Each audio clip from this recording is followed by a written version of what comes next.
더불어민주당이 오는 8월 말에서 9월 초로 예정된 전당대회 준비위원회 구성을 마무리 지었습니다. 제가 여기에 더불어민주당에 올 적에 당 대표에 대한 초의 관심도 없습니다. 김종인 체제는 과도기 체제 아니겠습니까? 지금은 정상 체제로 전환해서 처음 당의 방향을 어떻게 잡느냐가 4년을 좌우한다고 저는 생각을 합니다. 네, 오늘 첫 순서는 더불어민주당 얘기를 좀 해보겠습니다. 더민주가 전당대회 준비위원회 구성을 마무리 지으면서 여름에 열릴 전당대회 준비를 본격적으로 시작했습니다. 당 얘기, 또 정치권 전반에 대한 얘기 이분과 함께 나눠보죠. 전당대회 준비위원회의 총괄본부장 또 기획총무분과위원장을 겸하게 된 분이세요. 정장선 총무본부장 연결이 돼 있습니다.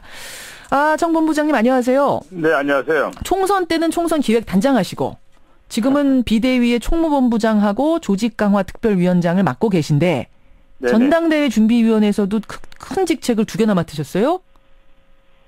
예, 그거는 어쨌든 총무본부장이 해야 될 일 중에 하나입니다. 예. 그래서 뭐 어떤 실세 중에 실세다 이런 얘기 들리더라고요. 그런 얘기보다도 총무본부장한테 주어진 당연직이라고 보시면 되겠습니다. 예. 이번 전당대회 가장 중요한 건 뭐라고 보십니까? 예, 저희들이 어쨌든 이제 비대위 체제를 마무리하고 대표를 당원들의 뜻에 의해서 선출을 하지 않습니까? 예, 이것을 중립적인 위치에서 좋은 대표들로 잘 구성될 수 있도록 최선을 다하는 것이 저희들 책무라고 생각을 하고 있습니다. 예. 가장 먼저 떠오른 쟁점이 뭔고 하니 당 지도 체제를 개편할 것인가 말 것인가 이 문제부터 떠올랐더라고요. 그러니까 지금은 당 대표하고 최고위원을 별도로 선출하는 단일성 집단 지도 체제를 가지고 있는데 이걸 바꿔야 된다. 그러니까 최고위원을 뽑은 다음에 그중에 대표 최고위원을 당 대표로 하는 일종의 새누리당 스타일의 순수 집단 지도 체제로 바꿔야 한다. 이 주장 어떻게 보세요? 예, 지금 저희 이제 당 지도부 구성은 지난번 혁신위원회에서 안이 마련됐습니다. 그러니까 핵심적으로 바뀐 게 최고위원제가 없어진 겁니다. 최고위원제가 없어지고 시도당 위원장 시도를 5개 권역으로 묶어가지고 그 시도당 위원장들이 호선해서 대표위원을 선출하고요. 그다음에 청년, 노인 해서 직능별로 5명의 대표의원입니다. 대표위원이 아니라 대표위원을 선정을 하는 그리고 당 대표를 뽑아서 당대표, 원내대표 그다음에 아까 말씀드린 지역별 대표와 직능대표들 10분으로 구성되는 지도부 구성하게 돼 있는데 이런 것들이 과연 적합하느냐 하는 당내 논란이 있는 것이 사실이고요. 그렇죠. 그래서 이번에 이런 부분들을 좀 옛날 최고위원제로 좀 변화시켜야 된다. 전국의 당원들이 선출하는 최고위원제를 보완하는 것이 낫다라는 의견들이 있고요. 또 하나는 지금 이제 사무총장제가 폐지됐습니다. 그렇죠. 그래서 총무본부장을 비롯해서 5개 본부장으로 나뉘어 있는데 실제적으로 보면 이제 총무본부장이 사무총장 역할을 거의 다 하고 있다. 이거 직책을 너무 많이 분할시켜놔서 효율성이 너무 떨어진다는 그런 지적이 많아서 이런 것까지 포함해서 이번에 논의를 해서 다음 지도부가 제대로 일을 하도록 해주는 게 좋지 않겠냐 의견이 다수였어서 그런 부분들 이번에 논의하려고 합니다. 개인적으로는 어떻게 생각하세요?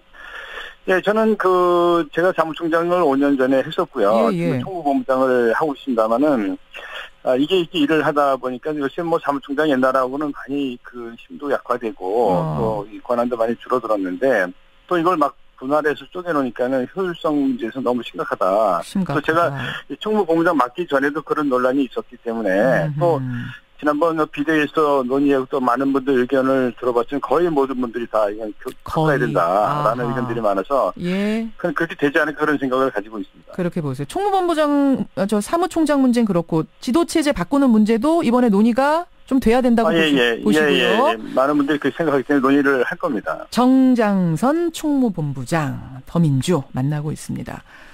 그나저나 반기문 사무총장 어제 방한 첫날이었는데 대권 후보로 거론해 주시는 거 고맙다. 유엔에서 돌아오면 국민으로서 어떤 역할을 할지 더 생각해 보겠다. 나 결근 한 번 없을 정도로 체력 괜찮다. 사실상 대권 도전을 시사했습니다. 이 상황을 어떻게 보고 계세요? 예, 되게 외교관 출신 분들은 돌다리를 몇 번씩 두들기고 가는 분들인데 어제 반기문 총장께서는 굉장히 세게 말씀을 하셨던 것 같아요. 생각보다도. 굉장히 세게 말씀을 하셨는데 저는 물론 최종 결정은 반기문 총장께서 결정하실 사안이라고 생각을 합니다만은 저는 지금 우리나라 대선 국면이 너무 빨리 오는 게 아닌가. 경제 상황도 워낙 안 좋고 또 정치가 이제 이 국회도 이게 전체 지형 자체가 많이 바뀌었지 않습니까? 예. 그래서 지금 그 경제 문제는 워낙 심각한데 반기문 총장님만 꼭 제가 거론하는 건 아니고 지금 너도 나도 대선에 다 뛰어드는 모습들이 과연 좋은지 이런 우려가 있고요. 근데 그런 건 별개를 하더라도 저는 옛날에 대통령 선거를 보면 뭐 이렇게 이미 당에서 한두 분이 거의 대세론을 만들어 가는 경우가 많았지 않습니까? 대세론, 그렇죠. 예, 근데 그런 측면에서 본다면 여러 다양한 분들이 대선에 출마하고 또 국민의 심판을 받는 것은 좋은 일이라고 생각을 하고 있습니다. 뭐 궁극적으로 반기문 총장께서 결정하신 문제입니다만 좀 우려스러운 부분은 그럼에도 불구하고 지금은 사무총장에 대해서 세계가 다 지켜보는 자리 아닙니까? 근데 그렇죠. 이런 사무총장께서 임기 중에 국내 정치의 중심에 뛰어드는 것이 과연 지금 시기적으로 옳은지. 예, 또 하나는 지금 뭐 많이 보도되고 있습니다만 그 유엔 결의안 46년에 만들어진 유엔 총회 결의안을 보면은 이 사무총장 직과 관련해서 그 유엔 사무총장은 각국의 비밀을 획득할 수 있는 직이기 때문에 퇴임 직후에는 회원국이 어떤 정부 직책을 맡아서는 안 된다. 그리고 사무총장도 그런 직책을 수락하는 것을 삼가해야 한다는 그런 결의안이 있기 때문에 또 이런 부분을 어떻게 앞으로 받아들여야 할지 부분에서 반 총장께서 깊이 많이 생각하실 부분이라고 생각합니다만은 저는 원론적으로는 하여간 이 다양한 분들이 대선에 출마해서 또 다양한 그런 자기 경험담을 토대로 해서 국민의 심판을 받는 것은 좀 긍정적이라만 지금 시기적으로 과연 옳은지. 알겠습니다. 아니 우려가 됩니다. 그만두자마자 국내 정치를 한 사무총장은 역대에 많이 있었다 그래요. 그래서 꼭 그 결의안에 어떤 법적인 뭔가 규제에 힘을 갖는다 이렇게 보진 않는다고 하던데요.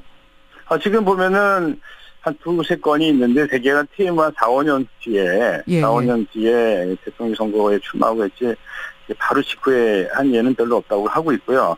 어쨌든 저는 반기문 총장 같은 분은 우리 국가적으로 굉장히 소중한 분이시고 또 세계적으로도 굉장히 또 이런 분이 안 계시지 않습니까?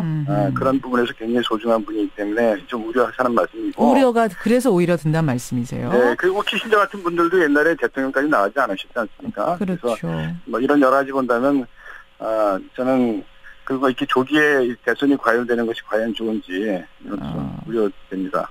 정장선 본부장이 손학규 전 대표하고 가까운 사이이시니까 제가 언뜻 이 질문도 떠오르는데 손학규 전 대표는 뭐 유엔 사무총장 아니시니까 편하게 말씀하셔도 괜찮을 것 같은데 얼마 전에 새 판 짜기 얘기를 했습니다. 손학규 전 대표. 곧 정치권에 복귀를 하신다고 봐도 되는 거죠?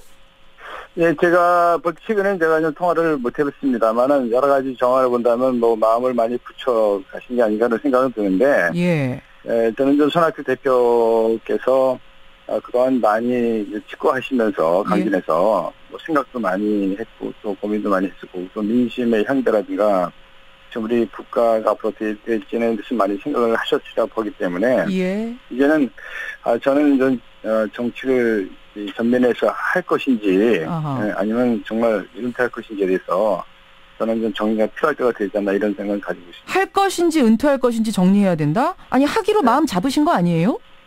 예, 그렇지만 아직도 지금도 이제 이렇게 보면은 확실히 그런 부분에 있어서 이제는 좀 정리해가는 게 아닌가라고 사람들이 여러 분들께서 느끼지만은 그런 것을 명확히 좀 할 때가 되지 않아 이런 명확히 더민주로 오실 거라고 보세요? 복귀를 하면? 글쎄 지금 어쨌든 저희 당 소속으로 돼 있지 않습니까? 그렇지만은 뭐 새 판을 짠다고 이미 언급을 강하게 했기 때문에 이런 것들이 어떤 의미인지 많은 분들이 궁금해하고 있습니다. 새 판 짜러 제 사지대로 갈 가능성이 크다라는 얘기가 나오지 않습니까? 예, 그런 부분에 있어서 좀 많이 궁금해하고 있고 또 이미 그런 부분을 강하게 피력을 여러 번 했기 때문에 이런 부분도 제 생각에는 좀 조속히 정리를 할 필요가 있지 않나 이런 생각이 듭니다. 그래서 좀 모호하게 하는 것은 좀 이렇게 좋은 모습은 아니라고 생각을 하고 있습니다. 지금 정장선 총무본부장님도 뭔가 하고 싶은 말씀이 있는데 약간 좀 모호하게 답하시는 것 같아요. 그러니까 아니 그런 건 아닙니다. 손학규 전 대표가 왔으면 좋겠다. 이렇게 지금 촉구를 하시는 건가요? 아니, 그 손학규 대표님에 대해서는 이제 많은 분들이, 그런 분들이 이렇게 정치에 다시 전면에 앞서서, 그분의 많은 경험과 이런 것이 국가를 위해서, 사용하는 것이, 쓰는 것이 필요하다. 또 국민들이, 또 많은 분들이 원하는 분들이 계시지 않습니까? 네, 그렇다면은, 아까 말씀드렸죠. 이제는 그 명확히 해서, 이분이 이제 정치를 하는구나라고 하는 것을 밝힐 때가 되지 않나 이런 생각을 한다는 겁니다. 어쨌든 이건 손 대표께서 결정을 하신 문제이기 때문에 제가 드린 말씀입니다. 제4지대보다는 저 민주당으로 와라, 더민주로 와라 이쪽이신 거예요? 아니면 제4지대도 의미가 있겠다 보시는 거예요? 지금 저야 제가 더민주당에 소속돼 있기 때문에, 더민주당에 오시는 것이 좀 좋다고 생각을 합니다. 만약에 정치를 재개하신다면은, 목전 그렇게 생각을 하고 있습니다. 알겠습니다. 여기까지 말씀 듣겠습니다. 고맙습니다. 네네네. 정장선 더민주 총무본부장이었습니다.